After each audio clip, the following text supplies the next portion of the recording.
Hi viewers, అందరికి welcome friends. మన ఛానల్కి స్వాగతం ఫ్రెండ్స్.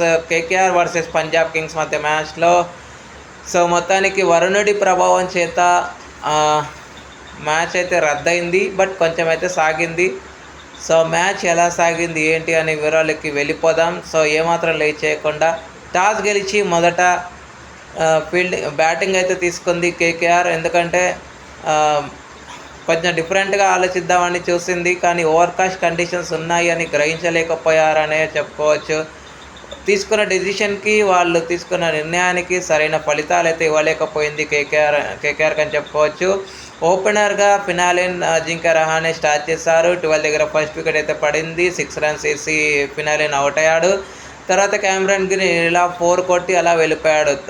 తను అవుట్ అయ్యే సమయానికి score 16 for loss of 2 wickets. అక్కడి నుంచి అంకుష్ రఘువంశీ 7 రన్స్ చేయగా అజింక్య రహానే 8 రన్స్ వద్ద ఉన్నప్పుడు 3.4 ఓవర్స్కి 25 ఫర్ లాస్ ఆఫ్ 2 వికెట్స్. అక్కడి నుంచి చిన్నగా మొదలైన వాన పెద్దగా జడివానలు, బలమైన గాలులు వీగించడం జరిగింది.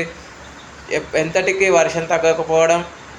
అయితే లాస్ట్ హాఫ్ అన్ అవర్కి ముందు వర్షం తగ్గిన తర్వాత అవుట్ఫీల్డ్ కొంచెం వెట్గా ఉన్నందువల్ల ఎంపైర్స్ కెప్టెన్స్తో డిస్కస్ చేసి నిర్ణయం అయితే తీసుకున్నారు. ఎందుకంటే ఒకవేళ అవుట్ఫీల్డ్ వెట్గా ఉంది, ఇప్పుడు ఫర్ ఎగ్జాంపుల్ బౌండరీయో 6 పోయింది, క్యాచ్ పట్టాలని చూసారు, ఒక్కోసారి మిస్టైమ్ అయింది. ఆ టైంలో ఎవరికి ఇంజురీ అయినా బిగ్ ఇంపాక్ట్ అయితే ఖచ్చితంగా టీంలో కలుగుతుంది. కాబట్టి ఆ ప్లే అయితే చేయలేదు ఇరు జట్ల కెప్టెన్లు. కాబట్టి మ్యాచ్ అయితే నో రిజల్ట్గా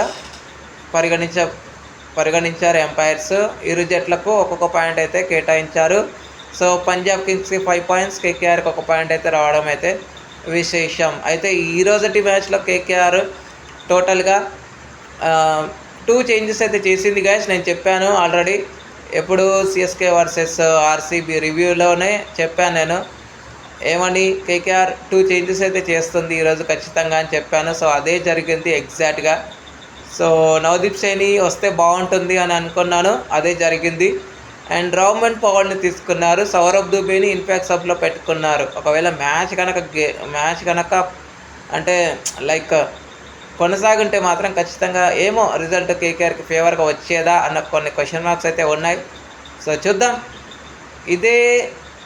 ఇదే ఇన్ఫాక్ట్తో కేకేఆర్ వెళ్ళాలి తదుపరి మ్యాచెస్లో అని అయితే కోరుకుందాం. ఎందుకంటే చాలా రోజుల తర్వాత, అంటే ఫ్యూ మ్యాచెస్ తర్వాత వరుణ్ చక్రవర్తి, సునీల్ నారాయణ పక్కన పెట్టి పెద్ద బ్రేవే చేయగలిగింది.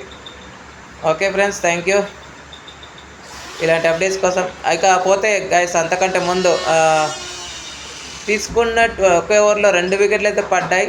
ఆ 2 వికెట్లు పడినవి కూడా బార్లెట్కే పడిన విషయం మనందరికీ తెలిసిందే. Thank you friends. ఇలాంటి అప్డేట్స్ కోసం ఛానల్ని సబ్స్క్రైబ్, షేర్, కమెంట్ చేయండి. మరొక అప్డేట్తో మేము ఉంటాను ఫ్రెండ్స్. అంతవరకు సెలవు, నమస్కారం.